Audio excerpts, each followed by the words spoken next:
For this project, you will need one piece of fabric. We suggest using 100% cotton fabric for this. Cut this 16 by 16. This way it will fit in the embroidery hoop, and we will cut this fabric down to an 8.5 by 16 inch piece to make the mask. You will also need 4 strips for the ties, cut 1.5 inches by 18 or 20 inches long. You will need 1 piece of tearaway stabilizer to put behind the fabric for the embroidery. You will need thread to do the embroidery with, thread to do the sewing of the mask with, and 3 spools of serger thread for the cover hem machine.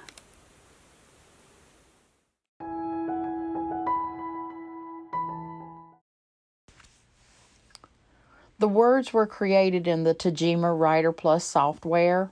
I use text and TrueType text for this. And for more information on how to work with those features of the software, refer to our website, JUKIquilting.com. We have a Learn tab there, and under that we have an e-learning segment.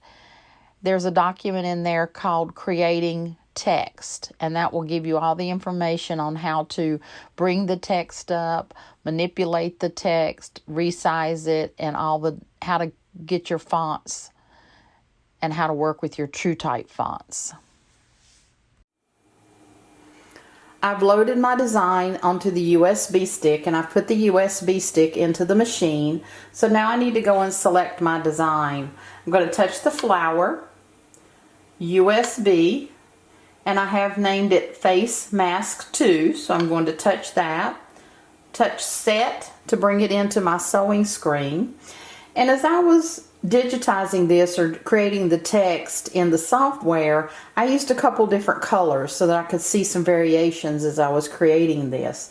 But now that I have it into the machine, I actually want all the lettering to stitch with the same color. So I want all 3 of the needle choices over there to be from needle number 1. So all I have to do is just touch color number 1 and go down here and touch needle number 1.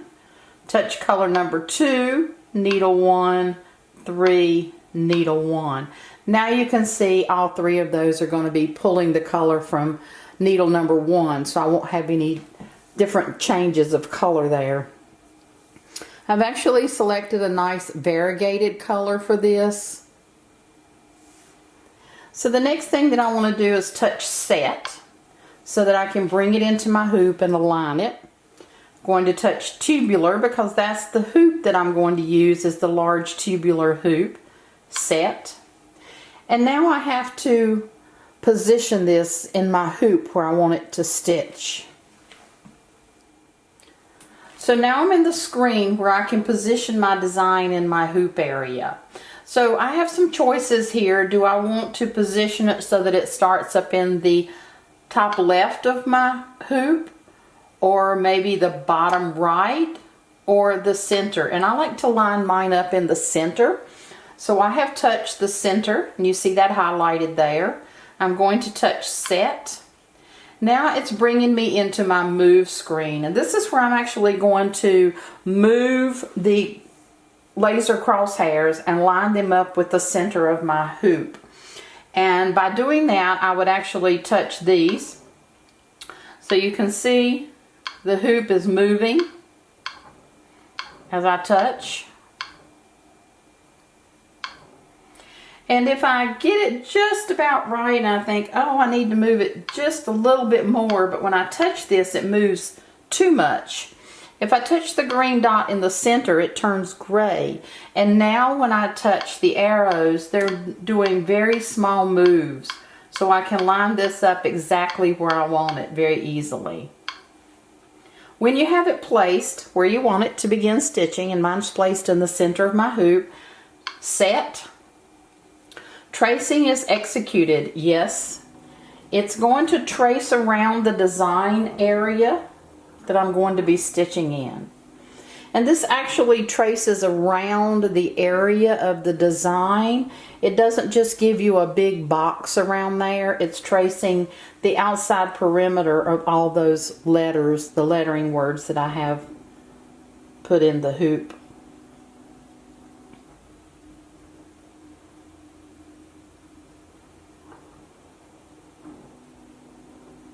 So once it's finished tracing and you know that you are exactly where you want it to be positioned, you're going to press start. So just touch start. Machine will move over and begin stitching.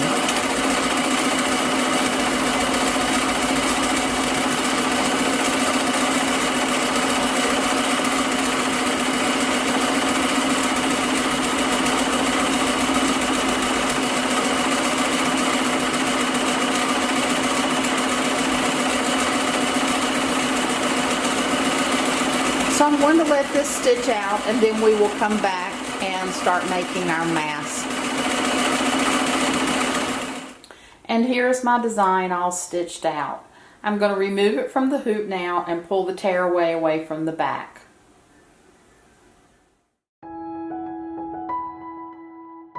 So I've trimmed this down now to an 8.5 by 16 inch piece. And I'm going to fold it together, right sides together. And we're going to seam across the end.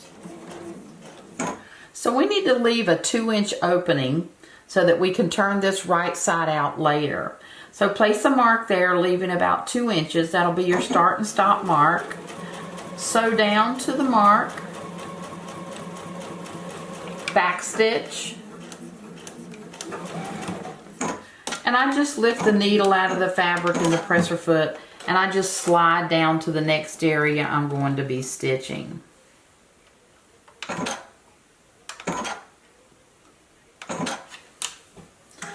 Make sure you back stitch at the beginning and at the end.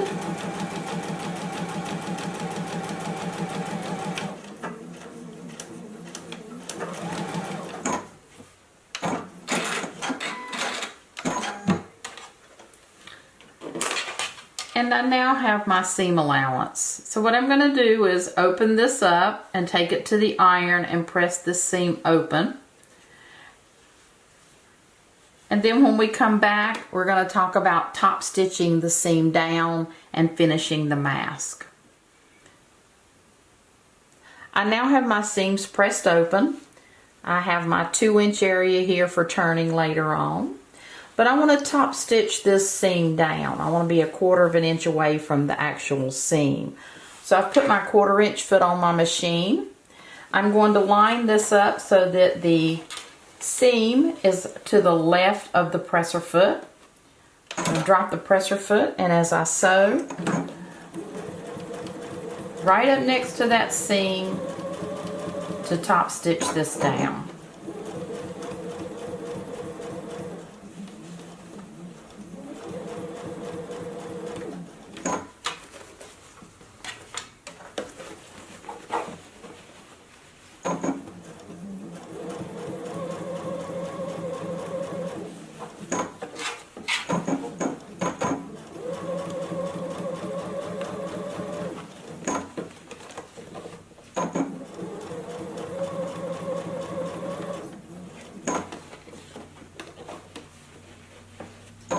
And I'm going to do this on both sides.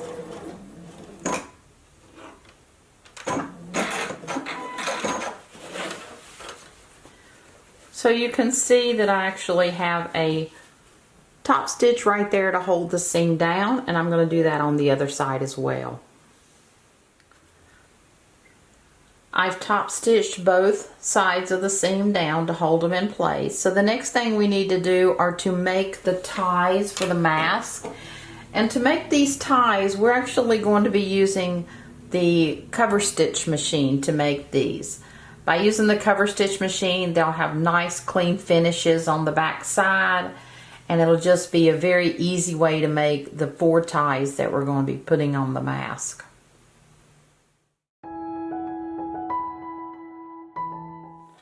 We're going to be making our ties today using the cover stitch machine.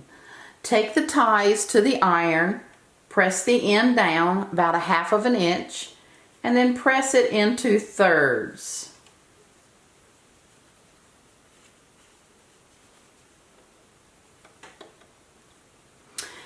And I have my machine set up for a 2-thread wide cover stitch. That means the needles are both on the outside. You could do a 2-thread narrow, or you could do a 3-thread cover stitch. I like to start with the fabric right up against the needles. And if you take a look at the presser foot, there are actually 3 notches on the foot, and that represents where the needles are going to strike into the fabric. So I'm using the 2 outer needles, so those are the 2 notches that I'm going to pay attention to, and I want to line my fabric up so that those needles will pierce the fabric exactly where I want that to be.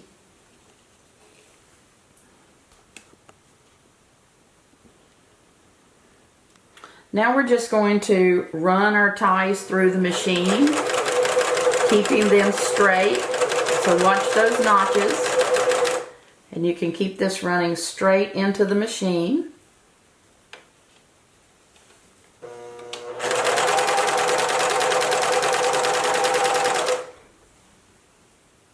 And just keep those fabric edges tucked under.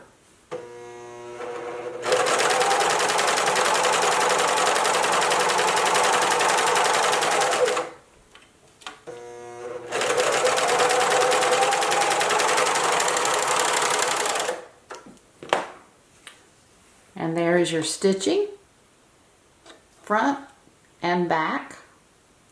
And you're going to do all 4 of the ties this way. So now that we have all of our ties made, we actually need to attach them to the side of the mask before we sew the side seams.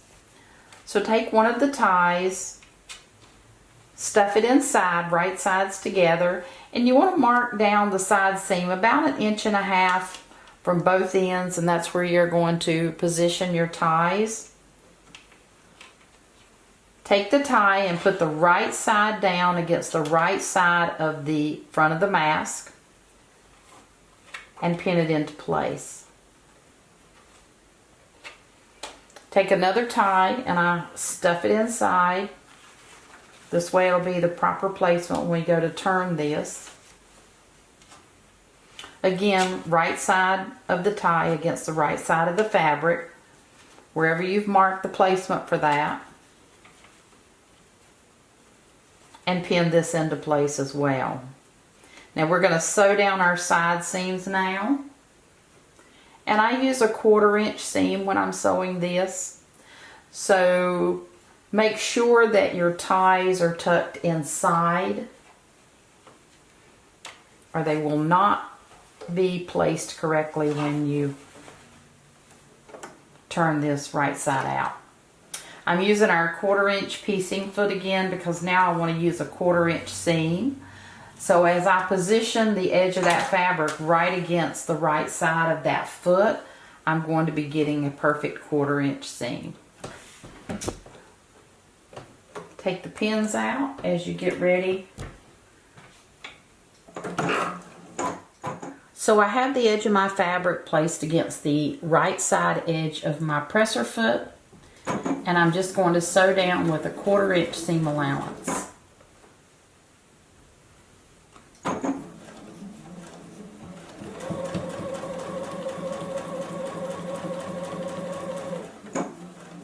Make sure the ties don't get hung in the side seam.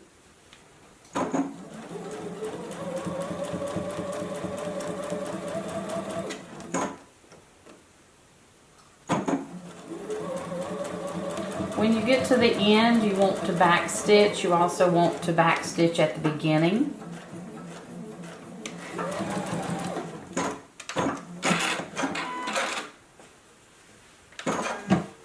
And I'm going to do the other side.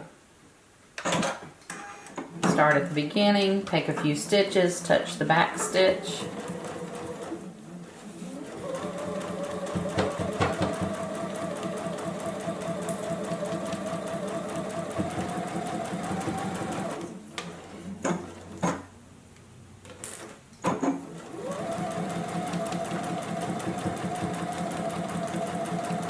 And touch reverse at the end of your seam.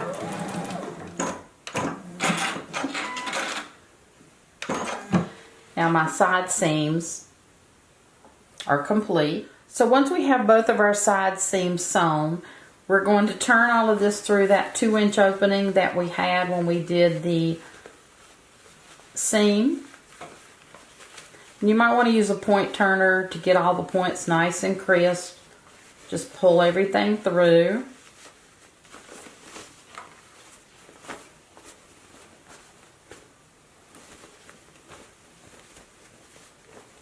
Take a point turner to push those ends out nice and crisp.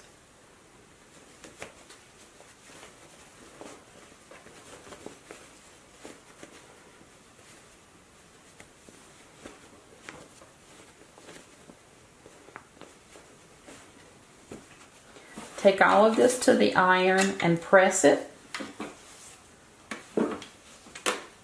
And then we're going to put the pleats on the sides. Turn up your pleats to make 1/2-inch pleats and pin them in place. Now I want to do a top stitch down here to hold all the pleats together. And I've switched to our regular sewing foot and I've moved my needle all the way over to the right so I can get a nice small top stitch right up next to the edge. Place this under your foot.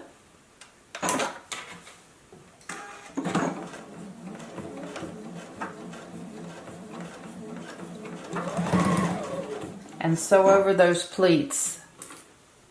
Make sure your ties don't get caught in the seam.